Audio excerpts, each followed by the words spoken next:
미국의 국가 부채가 40조 달러를 넘어섰고 이는 국내 총생산 그러니까 GDP의 약 100%에 달하는 수준이다. 또 2차 세계대전 이후 최고치를 기록했다라고 월스트리트저널이 19일 오늘 보도했습니다. 재무부가 수요일 발표한 자료에 따르면 미국의 총 공공부채가 18일 현재, 어제 현재죠. 20조 470억 달러를 돌파했다. 40조 470억 달러를 돌파했다고 합니다. 그 전날인 17일 월요일에는 39조 9,870억 달러였습니다. 그래서 월요일에 사실은 뉴스가 한참 터져 나왔습니다. 이제 곧 40조 돌파한다. 부채가, 국가 부채가. 국민들이 아주 빚더미에 올라앉아 있다. 이거 어떡할 거냐라는 거죠. 정부 자료에 따르면 민간 부분이 보유한 부채, 그러니까 부채가 국가 정부기관이 보유한 부채도 있습니다만 민간의 부채도 있는 것이죠. 근데 이 40조 달러 중에서 민간이 보유한 부채가 32조 3천억 달러 정도로 지금 추산이 되고 있습니다.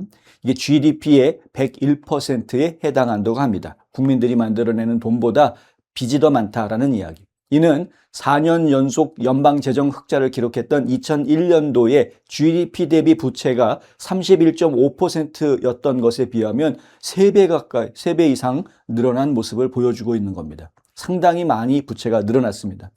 국가 부채가 40조 달러라는 이정표에 도달할 정도로 급격히 증가한 이유가 뭐냐?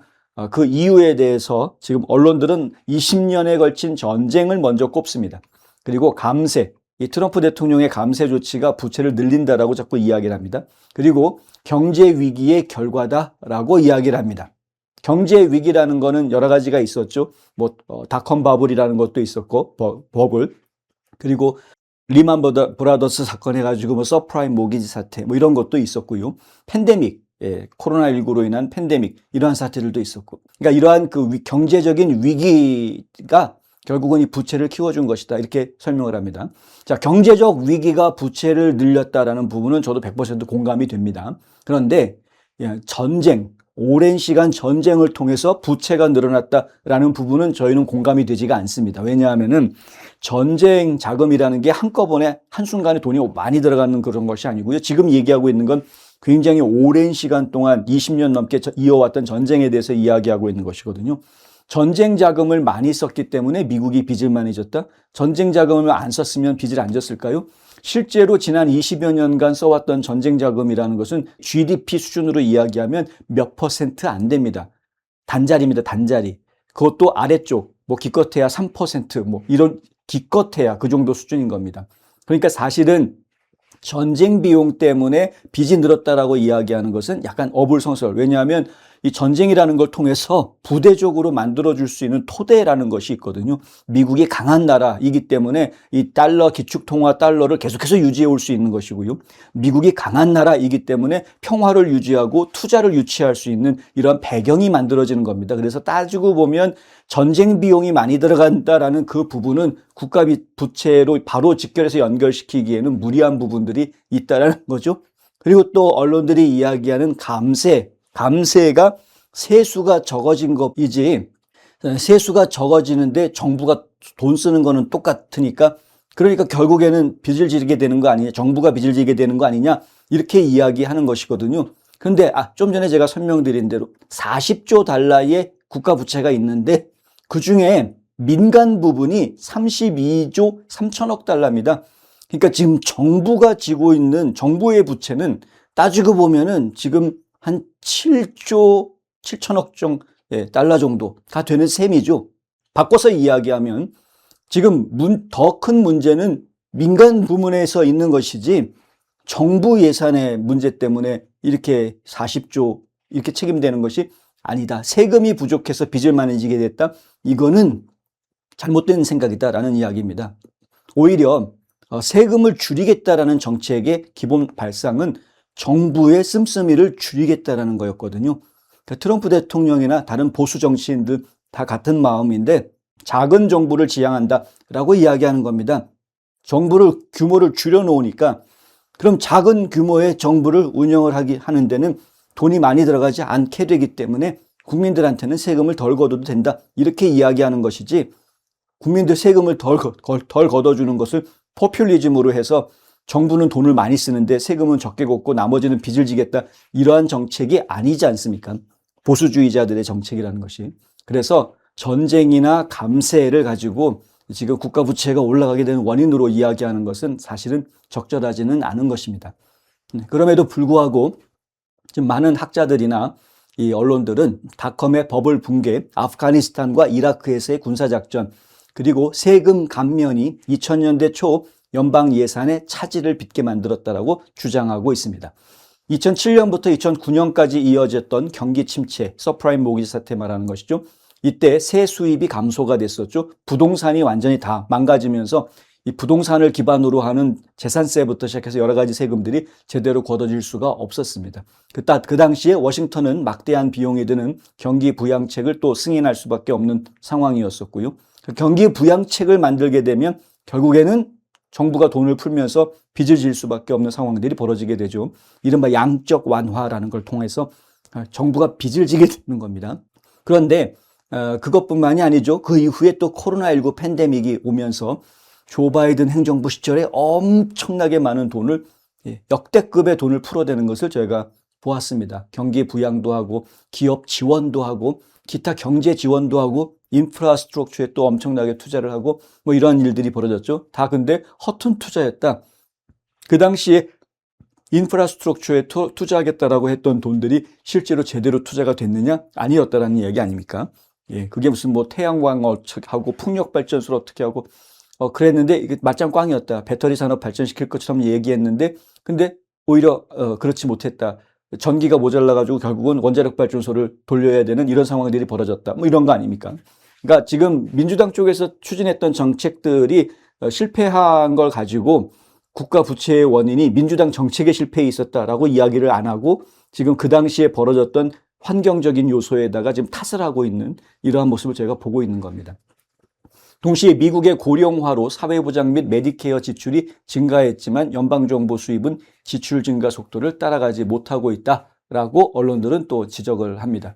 이것도 솔직히 말씀드리면 저희가 해야 될 말이 너무나 많은데 고령화로 인해서 사회보장과 메디케어 지출이 증가했다라고 이야기를 하면은 이것도 곤란한 이야기입니다. 사회보장, 소셜 시큐리티라는 것은요, 그거는 그냥 정부가 거저 국민들한테 주는 게 아닙니다. 국민들이 일을 열심히 하면서 세금 신고할 때 계속 적립을 해두었던 돈을 나중에 은퇴 뒤에 쓰는 겁니다.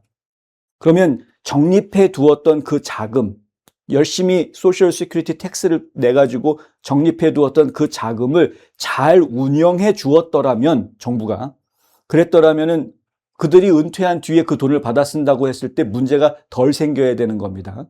그러니까 결국은 이 책임은 정부의 자금 관리 실수, 실책으로 그 탓을 해야 되는 것이고요. 메디케어 지출이 늘어났다라고 하는 이야기는 그거는 의료 수가, 약값 이런 거에 대해서 이야기를 해야 되는 것이죠. 정부가 빚을 지지 않고도 할 수 있는 여러 가지 방법들이 있을 텐데 그것은 의료 수가를 낮추는 방법, 약값을 낮추는 방법 이런 것들이 굉장히 중요한 겁니다. 근데 지금 현실적으로 보았을 때 의료 수가를 낮춰라 라고 이야기하면 당장 의사들이 들고 일어나겠죠. 뭐 내가 받는 돈을 줄이라고 당장 들고 일어날 수밖에 없고 현실적으로도 그렇게 되면은 더 많은 환자를 봐서 버는 돈을 맞춰야 되는 거니까 그렇다 보면은 의료 서비스 퀄리티가 떨어질 수밖에 없다. 내가 의사인데 예를 들어서 한 환자를 보면은 천불이 생기는데 만약에 나보고 의료 수가를 낮춰서 500불만 벌어라 라고 그러면은 한 환자 볼 때 500불이면 같은 시간에 두 환자를 봐야 예전에 벌던 만큼 버는 거 아닙니까? 결국은 한 환자를 만나서 30분 동안 상담하고 검사하고 얘기해 줄 수 있었던 시간이 두 환자로 쪼개서 15분씩만 해줄 수밖에 없는 의료 퀄리티가 떨어질 수밖에 없는 상황들이 벌어지게 되는 거죠. 그래서 사실 지금 트럼프 행정부에서도 그런 고민 때문에 의료 수가를 낮춰라라는 이야기는 잘 나오지 않습니다.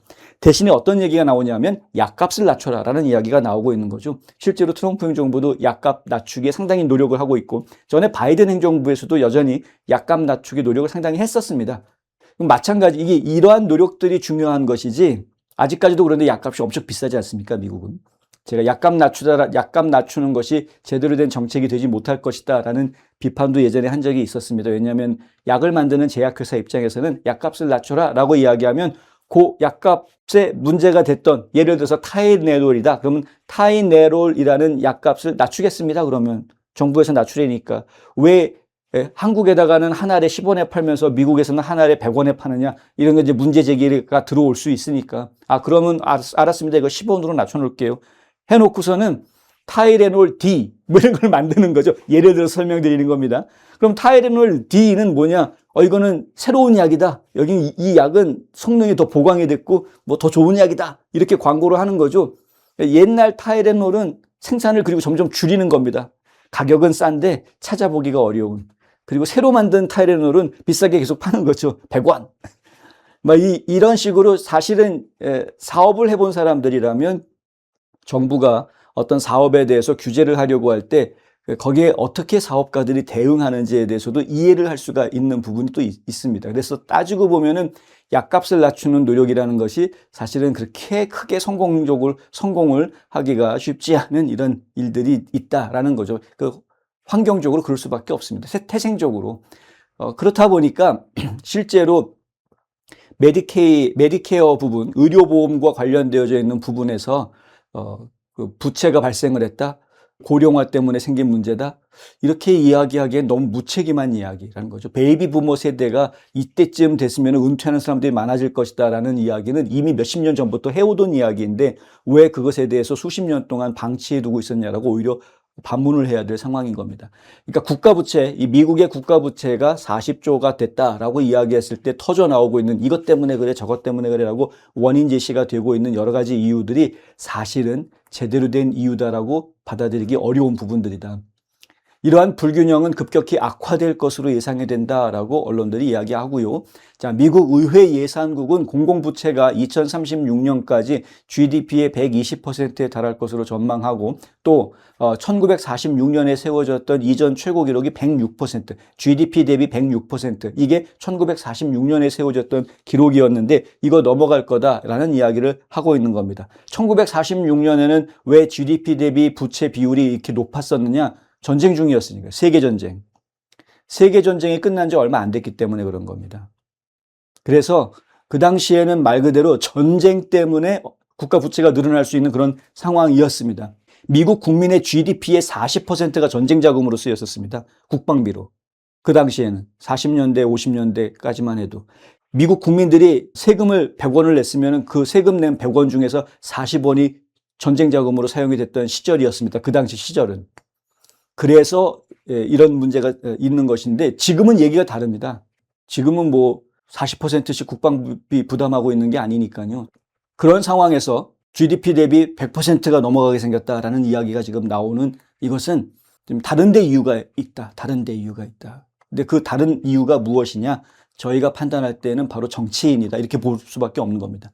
이걸 잘못된 정책이 왔다. 2000년대에 들어와서 지금까지 20년 넘게 계속해서 국가가 좌경화되는 정책들이 계속 진행이 되면서 이런 문제가 발생했다. 이렇게 설명드릴 수밖에 없다는 거죠.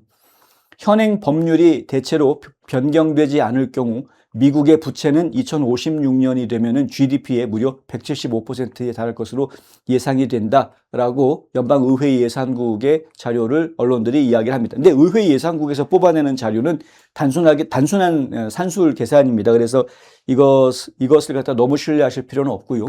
다만 이 상태로 계속된다면 이렇게 된다라고 이야기하고 있는 것이기 때문에 너무 겁먹으실 숫자는 아니다. 조치가 필요한 건 분명한 사실입니다. 근데 이것에 대해서 조치를 취하기 위해서는 여러 가지를 생각해 봐야 될 것들이 있는 것도 사실입니다. 자, 연간 예산 적자 규모가 GDP의 6%에 육박하고 있는데 이것은 역사적으로 전쟁이나 경기 침체와 연관되어 온 수준이다. 그러나 정부는 심각한 경기 침체가 없는 상황에서도 이러한 적자를 기록하고 있다. 지금 정부가 적자를 기록하고 있는 이 부분은 좀 심각하게 이야기를 해야 되는 부분입니다. 그래서 트럼프 대통령이 2기 행정부를 처음 시작했을 때 정부 효율부를 만들고 정부 조직을 좀 간소화하는 구조조정 작업을 진행을 했었죠. 상당히 많은 연방 공무원들이 해고가 되고 명예퇴직하는 그러한 모습도 제가 보았습니다. 그러한 노력들이 진행이 되고 있습니다만 적자폭이 크게 줄어들고 있지는 않은 그러한 모습이기도 합니다. 그만큼 방만하게 운영이 되고 있던 것을 구조조정하는 작업이어서 이 쉽지가 않습니다. 일반 기업으로 따지면은 비교가 안 될 정도로 큰 게 지금 연방정부이기 때문에 부채가 늘어나고 있음에도 국제시장에서는 광범위한 반발을 일으키지 않고 있습니다. 국채시장이요. 전 세계 투자자들은 여전히 미국 국채를 유동성이 높은 안전자산으로 간주하고 있고 워싱턴은 본격적인 재정 위기를 촉발하지 않고도 자금을 조달할 수 있는 상태입니다. 이게 지금 사실은 부채를 키우게 된 근본 원인이라고 이야기할 수 있습니다. 달러를 계속 찍어내도 달러의 가치가 떨어지질 않는 이게 근본 원인인 거죠. 그러니까 사실 부채가 이렇게 많이 늘어나게 된 것은 미국이 그만큼 강한 나라였기 때문에 이렇게 될 수 있었던 겁니다. 하지만 부채 이자를 상환하는 데 드는 비용을 더 이상 무시하기 어려워지고 있다. 자, 진짜 문제는 바로 이것인데요. 부채가 늘어난 것이 문제라기보단 부채 때문에 발생하는 이자가 문제입니다. 예. 원금은 못 갚아도 이자는 갚아야지 부채 상태를 유지할 수 있는 거 아닙니까? 이 갚아야 될 이자가 너무나 많이 늘어나고 있다. 그래서 1년 국방 예산을 좀 추월한 상태입니다. 그러니까 이 부분이 지금 문제가 되고 있습니다. 의회 예산처는 연간 순이자 지출이 2026년에는 GDP의 3.3% 수준인데 2036년이 되면 4.6%, 2056년이 되면 6.9%로 증가할 것이다. 예, 이렇게 이야기를 하고 있습니다. 부채가 계속 늘어나면서 이자도 계속 늘어나게 될 것이고 하지만은 이자가 늘어나는 속도에 비해서 GDP가 성장하는 미국 경제가 성장하는 속도는 그렇게 빠르게 성장하지 않기 때문에 이제 이런 문제들이 생긴다는 거죠. 그 시점에는 이자 비용이 사회보장이나 메디케어에 대한 연방 지출을 모두 초과하게 될 것이다. 이렇게 되면은 이자 갚느라고 국민들한테 약속했던 소셜 시큐리티를 충분히 주지 못하는 문제들이 생길 수도 있다. 뭐 이런 얘기들이 나오게 됩니다. 이자 지출이 증가하면 의원들은 다른 우선순위에 할당할 자금이 줄어들게 되고 이자 지급은 단순히 없앨 수 없는 성격상 적자 감축도 더욱 어려워지게 된다. 예, 그렇죠? 이자가 점점 늘어나게 되면 원금을 갚을 방법이 없어지는 겁니다. 점점점. 실질적인 지출 삭감 역시 여전히 정치적으로 어려운 과제이고요. 연방 예산의 상당 부분은 사회보장, 메디케어 및 기타 개인복지 혜택을 지원하는 데 쓰이는 반면 연방 공무원의 급여, 건물 및 법 집행 등을 포함한 나머지 부분은 전체 지출에서 비교적 작은 비중을 차지하고 있다는 겁니다. 이로 인해서 워싱턴은 점점 더 어려운 선택에 직면하게 되는데 세금을 인상할 것인지 아니면 대중의 지지를 받는 복지 혜택을 축소해야 되는 것인지 그럼 대중으로부터 미움을 사겠죠.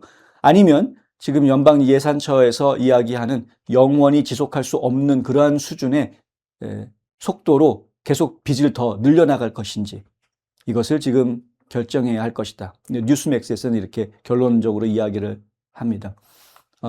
빚이 많이 늘어나는 것 자체를 무조건 두려워할 필요는 없습니다. 그러니까 이제 빚이 늘어난다라는 건 그만큼 얘한테 이만큼 돈을 빌려줘도 충분히 우리가 회수할 수 있어라고 투자자들이 생각을 했기 때문에 돈을 빌려주는 거기 때문에 빚이 많아진다라는 거는 그만큼 미국의 경제력이나 미국의 어떤 방위력이나 능력이 그만큼 크다라는 걸 인정받는 모습이기는 합니다. 기본적으로는. 그러나 아까 보도에서 말씀드린 것처럼 이자 부담이 어려워지는 상황이 발생하기 시작한다 그러면 심각한 문제가 생길 수밖에 없는 것이죠. 이 부분을 해결할 수 있는 유일한 방법은 어떻게 해서든 빚을 갚아나갈 수 있게 범국민적으로 허리띠를 조를 수 있는 이러한 상황들이 만들어질 수 있어야 되는데 그것이 어떤 한 사람의 아이디어 이런 거로 해결될 수 있는 규모가 아니기 때문에 궁극적으로는 워싱턴 정가에 있는 정치인들이 옳은 방향으로 뜻을 모아주어야만 가능할 수 있는 일이다. 이렇게 말씀을 드릴 수가 있는 것이고요. 아니면 진짜 미국을 지금보다 더 강하게 만드는 방법밖에는 없는 거겠죠.